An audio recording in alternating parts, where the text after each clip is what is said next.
Assalamualaikum warahmatullahi wabarakatuh. Perkenalkan, nama saya Sahira Audila dengan nomor induk mahasiswa 23 12 50 100. Saya dari Prodi Manajemen Pendidikan Islam. Dan saya di sini akan menjelaskan tentang materi manajemen peningkatan mutu pendidikan. Saya di sini akan menjelaskan tentang manajemen peningkatan mutu pendidikan dan berbagi menjadi berbagai subtema. Yang pertama ada hakikat manajemen peningkatan mutu pendidikan. Yang kedua ada manajemen peningkatan mutu berbasis sekolah. Yang ketiga ada sistem manajemen mutu dalam pendidikan.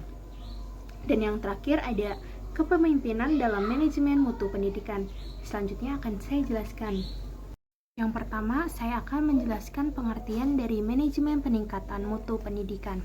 Manajemen peningkatan mutu pendidikan adalah suatu proses perencanaan, pelaksanaan, pengawasan, dan evaluasi yang dilakukan secara sistematis untuk meningkatkan kualitas pendidikan.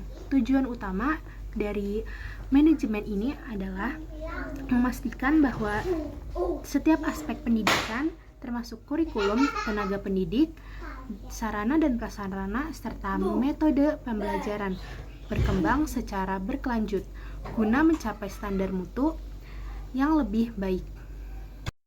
Selanjutnya ada komponen dalam manajemen peningkatan mutu pendidikan. Yang pertama ada perencanaan. Perencanaan di sini dapat menyusun strategi dan kebijakan untuk meningkatkan kualitas pendidikan. Yang kedua ada pelaksanaan. Pelaksanaan dapat menerapkan program-program peningkatan mutu di sekolah atau institusi pendidikan. Yang ketiga ada monitoring dan evaluasi. Di sini untuk mengukur efektivitas kebijakan dan program yang diterapkan. Dan yang terakhir ada peningkatan berkelanjut. Dapat kita lihat di sini peningkatan berkelanjut melakukan perbaikan secara terus-menerus berdasarkan hasil evaluasi. Dan selanjutnya ada prinsip dalam manajemen peningkatan mutu pendidikan. Yang pertama ada berorientasi pada siswa, itu untuk fokus pada kebutuhan dan perkembangan peserta didik. Yang kedua ada kepemimpinan yang efektif. Kepala sekolah dan pemangku kepentingan berperan aktif dalam peningkatan mutu. Yang ketiga ada peningkatan berkelanjut. Di sini evaluasi rutin untuk perbaikan pendidikan. Dan yang terakhir ada keterlibatan semua pihak. Di sini dapat melibatkan beberapa guru, siswa, orang tua, dan masyarakat dalam pengelolaan pendidikan. Selanjutnya saya akan menyebutkan tujuan-tujuan dari manajemen peningkatan mutu pendidikan. Yang pertama ada meningkatkan kualitas pembelajaran, yaitu dapat kita lihat di sini ada pengembangan kurikulum yang relevan dan inovatif. Selanjutnya ada menggunakan metode pembelajaran yang efektif dan berbasis teknologi seperti komputer dan laptop. Dan yang terakhir ada meningkatkan keterampilan dan kompetisi guru melalui pelatihan. Dan yang kedua ada meningkatkan kualitas lulusan. Dapat kita lihat yaitu seperti menghasilkan lulusan yang kompeten, berdaya saing, dan siap menghadapi dunia kerja. Selanjutnya ada membangun karakter siswa yang berintegratif dan memiliki keterampilan abad 21. Yang ketiga ada meningkatkan profesionalisme tenaga pendidik dan kependidikan, yaitu seperti meningkatkan kualitas guru melalui pelatihan pendidik dan kependidikan, dan meningkatkan kinerja pada kepala sekolah dan tenaga kependidikan dalam manajemen pendidikan. Yang keempat itu meningkatkan efektivitas dan efisiensi dalam pengelolaan pendidikan, yaitu seperti meningkatkan transparansi dan akuntabilitas dalam pengelolaan pendidikan, dan memastikan penggunaan sumber daya pendidikan secara optimal dan tepat guna. Yang kelima ada meningkatkan sarana dan prasarana pendidikan, yaitu seperti menyediakan fasilitas belajar yang memadai, nyaman, dan sesuai standar. dan mengoptimalkan penggunaan teknologi dalam proses pembelajaran. Dan yang terakhir ada meningkatkan kepuasan stakeholder ke pendidikan, yaitu meningkatkan keterlibatan orang tua, masyarakat, dan dunia industri dalam pendidikan, dan memastikan kebutuhan siswa, guru, dan stakeholder lainnya terpenuhi dengan baik. Selanjutnya ada komponen dalam manajemen peningkatan mutu pendidikan. Manajemen peningkatan mutu pendidikan terdiri dari beberapa komponen utama yang saling berkaitan untuk menciptakan pendidikan yang berkualitas dan berkelanjutan. Berikut adalah komponen-komponennya. Yang pertama ada perencanaan mutu atau quality planning, seperti dapat menyusun visi misi dan tujuan pendidikan yang jelas. Selanjutnya dapat merancang strategi dan kebijakan peningkatan mutu pendidikan dan mengidentifikasi kebutuhan pendidikan termasuk tenaga pendidik, kurikulum, dan sarana prasarana. Yang kedua ada pelaksanaan program atau implementation. Kita dapat mengimplementasikan kebijakan pendidikan sesuai dengan rencana yang telah dibuat, lalu melaksanakan program pembelajaran yang inovatif dan berbasis teknologi, dan memberikan pelatihan pengembangan profesional bagi guru dan tenaga pendidikan. Dan yang ketiga ada evaluasi dan pengawasan atau monitoring dan evaluation. Dapat mengukur efektivitas kebijakan dan program pendidikan yang diterapkan, lalu menggunakan data dan umpan balik dari siswa, guru, dan stakeholder lainnya untuk perbaikan, lalu mengidentifikasikan hambatan dan mencari solusi untuk meningkatkan mutu pendidikan. 4. Ada peningkatan berkelanjut atau continuous improvement. Di sini dapat melakukan perbaikan berdasarkan hasil evaluasi dan pengawasan, lalu mengembangkan inovasi dalam metode pembelajaran dan manajemen sekolah, dan menerapkan budaya mutu dalam semua aspek pendidikan. Dan yang terakhir ada sumber daya pendidikan atau education resource. Di sini ada tenaga pendidik dan kependidikan, dapat meningkatkan kualitas guru dan staf sekolah melalui pelatihan dan sertifikasi. Yang kedua ada sarana dan prasarana, yaitu dapat memastikan fasilitas belajar yang memadai seperti ruang kelas, laboratorium, dan perpustakaan. Dan ada teknologi dan media pembelajaran, yaitu dapat mengoptimalkan penggunaan teknologi dalam proses pembelajaran. Lalu untuk subtema yang kedua ada manajemen peningkatan mutu berbasis sekolah atau MPMBS. Manajemen peningkatan mutu berbasis sekolah adalah suatu pendekatan dalam pengelolaan pendidikan yang memberikan kewenangan lebih besar kepada sekolah untuk merencanakan pengelolaan dan mengevaluasi sendiri berbagai program peningkatan mutu pendidikan. Pendekatan ini bertujuan untuk meningkatkan mutu pendidikan melalui kemandirian, partisipasi aktif seluruh pemangku kepentingan seperti kepala sekolah, guru, siswa, orang tua, dan masyarakat, serta akuntabilitas dalam pengelolaan sekolah. MPMBS berfokus pada peningkatan mutu proses pembelajaran, manajemen sekolah yang efektif, serta pengambilan keputusan yang berbasis data dan kebutuhan lokal. Dengan menerapkan MPMBS, sekolah memiliki fleksibilitas dalam menemukan kebijakan dan strategi terbaik untuk meningkatkan kualitas pendidikan sesuai dengan kondisi dan potensi yang ada. Lalu ada prinsip-prinsip MPMBS. Yang pertama ada kemandirian sekolah, seperti sekolah memiliki otonomi dalam merencanakan dan melaksanakan program peningkatan mutu. Yang kedua ada partisipasi masyarakat, yaitu melibatkan seluruh stakeholder dalam proses perencanaan dan pengambilan keputusan. Yang ketiga ada akuntabilitas, yaitu sekolah bertanggung jawab terhadap hasil kinerja pendidikan kepada masyarakat dan pemerintah. Yang keempat ada berbasis kepada kebutuhan, yaitu kebijakan dalam strategi yang diterapkan sesuai dengan kebutuhan sekolah dan peserta didik. Lalu yang terakhir ada keberlanjutan, yaitu program peningkatan mutu dilakukan secara terus-menerus dan berkelanjut. MPMBS merupakan salah satu strategi dalam mewujudkan pendidikan yang berkualitas. dengan mendorong inovasi, kreativitas, dan efisiensi dalam pengelolaan sekolah. Selanjutnya ada komponen MPMBS, Manajemen Peningkatan Mutu Berbasis Sekolah atau MPMBS, terdiri dari beberapa komponen utama yang saling berkaitan dalam meningkatkan mutu pendidikan. Berikut adalah komponen-komponen MPMBS. Yang pertama, kepemimpinan sekolah. Lalu yang kedua ada kurikulum dan pembelajaran. Yang ketiga ada sumber daya manusia atau SDM sekolah. Yang keempat ada sarana dan prasarana. Keunggulan MPMBS. MPMBS memiliki berbagai keunggulan dalam meningkatkan kualitas pendidikan di sekolah. Berikut adalah beberapa keunggulannya. Yang pertama ada meningkatkan kemandirian sekolah, yaitu sekolah memiliki kewenangan lebih besar dalam mengelola sumber daya dan menentukan kebijakan sesuai dengan kebutuhan lokal.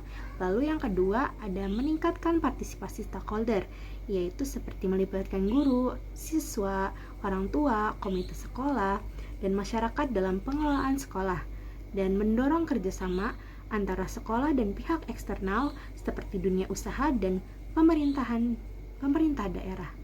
Yang ketiga ada meningkatkan akuntabilitas sekolah, seperti sekolah bertanggung jawab terhadap hasil kinerja pendidikan kepada masyarakat dan pemerintah. Lalu transparansi dalam pengelolaan dana dan kebijakan pendidikan meningkatkan kepercayaan publik terhadap sekolah. Lalu yang terakhir ada peningkatan kualitas pembelajaran, yaitu mendorong inovasi dalam pembelajaran dengan metode yang lebih interaktif dan berbasis teknologi, dan guru lebih berperan sebagai fasilitator dalam meningkatkan kompetensi siswa. Selanjutnya ada tantangan implementasi. Yang pertama ada meningkatkan akuntabilitas sekolah. Yang kedua ada kurangnya partisipasi masyarakat dan stakeholder. Tidak semua orang tua dan masyarakat menyadari pentingnya kontribusi dalam pengelolaan sekolah, dan kurangnya kerjasama antara sekolah dengan dunia usaha, pemerintah daerah, dan organisasi terkait lainnya. Lalu ada resistensi terhadap perubahan, seperti beberapa guru dan tenaga kependidikan masih terbiasa dengan pola manajemen yang konvensional dan enggan berubah, dan adanya ketakutan terhadap sistem akuntabilitas yang lebih tinggi karena sekolah harus bertanggung jawab terhadap kinerja mereka. Yang terakhir ada kurangnya pengawasan dan evaluasi yang efektif, seperti sistem monitoring dan evaluasi yang belum optimal dapat menyebabkan pelaksanaan MPMBS atau manajemen peningkatan mutu berbasis sekolah tidak berjalan sebagai semestinya, dan tidak adanya standar evaluasi yang jelas dalam mengukur keberhasilan program MPMBS.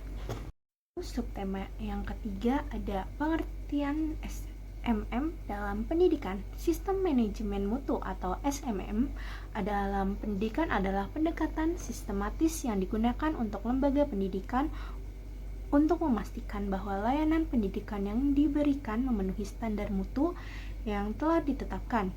SMM berfokus pada peningkatan kualitas secara berkelanjut dalam semua aspek pendidikan, termasuk proses pembelajaran, manajemen sekolah, dan kepuasan stakeholder seperti siswa, orang tua, guru, dan masyarakat. Lalu ada prinsip SMM dalam pendidikan. Yang pertama, fokus pada peserta didik, seperti pendidikan yang berorientasi pada kebutuhan dan kepuasan siswa serta stakeholder lainnya.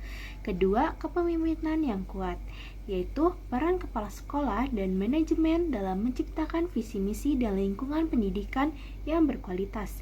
Ketiga, keterlibatan semua pihak, yaitu semua elemen dalam sekolah, seperti guru, tenaga kerja, atau tenaga kependidikan, siswa, dan orang tua terlibat dalam proses peningkatan. Yang keempat, ada pendekatan berbasis proses, seperti aspek pendidikan dikelola sebagai bagian dari proses yang saling berhubungan. Yang kelima, ada peningkatan berkelanjutan, yaitu evaluasi dan perbaikan mutu pendidikan dilakukan secara terus-menerus.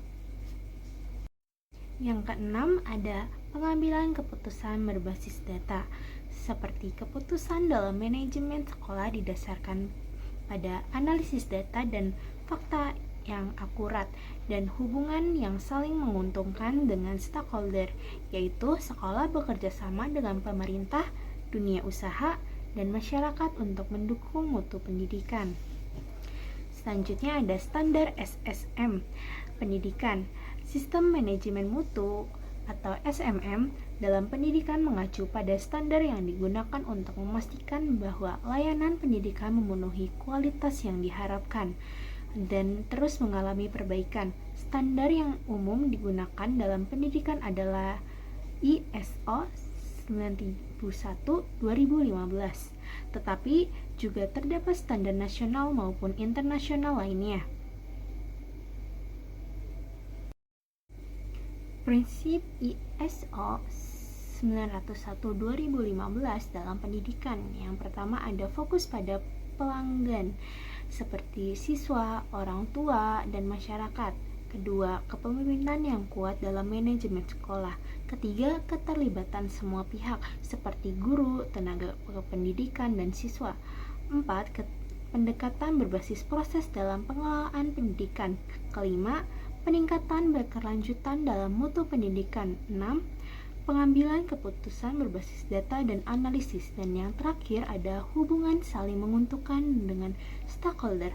Persyaratan ISO 9001-2015 dalam pendidikan. Yang pertama ada dokumentasi kebijakan mutu sekolah, perencanaan strategis mutu pendidikan, evaluasi kinerja guru dan tenaga kependidikan, lalu manajemen resiko dalam pendidikan. Selanjutnya ada langkah-langkah implementasi SMM. Untuk menerapkan sistem manajemen mutu atau SMM dalam pendidikan secara efektif diperlukan langkah-langkah sistematis agar sekolah atau institusi pendidikan dapat mencapai standar guru yang diinginkan. Berikut adalah beberapa tahapan implementasi SMM dalam pendidikan. Yang pertama, ada komitmen dan kesadaran manajemen sekolah.